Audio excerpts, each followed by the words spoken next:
தேசிய ஊரக வேலைவாய்ப்பு உறுதி சட்டத்தை சிதைக்க நினைக்கக்கூடிய மத்திய பாஜக அரசை கண்டித்து சென்னை சைதாப்பேட்டை பனகல் மாளிகை அருகே ஆளுநர் மாளிகை முற்றுகை போராட்டத்தில் ஈடுபட்ட காங்கிரஸ் கட்சியினர் கைது செய்யப்பட்டனர்.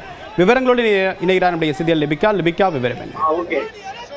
தேவப்பிரியன், சென்னை சைதாப்பேட்டை பனகல் மாளிகை அருகில் தமிழ்நாடு காங்கிரஸ் கமிட்டி சார்பில் தேசிய ஊரக வேலைவாய்ப்பு உறுதி சட்டத்தை சிதைக்க நினைக்கும் மத்திய பாஜக அரசை கண்டித்து அந்த ஆளுநர் மாளிகை மற்றும் முற்றுகை போராட்டத்தை வந்து தமிழ்நாடு காங்கிரஸ் கமிட்டி தலைவர் செல்வபெருந்தகை தலைமையில் இன்று காலை நடைபெற்றது.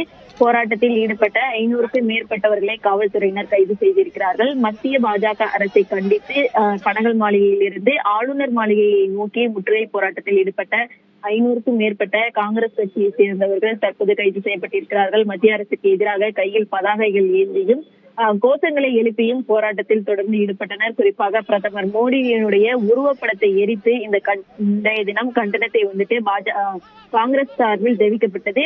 தொடர்ச்சியாக ஊரக வேலைவாய்ப்பு திட்டத்தினுடைய இந்த பெயர் மாற்றத்திற்கு எதிர்ப்பு தெரிவித்து பல்வேறு தரப்பிலும் எதிர்ப்புகள் என்பது விளங்கி வரக்கூடிய நிலையில் காங்கிரஸ் சார்பில் இன்றைய தினம் இந்த முற்றுகையிடும் போராட்டம் என்பது தொடர்ந்து நடைபெற்று முடிந்திருக்கின்றது.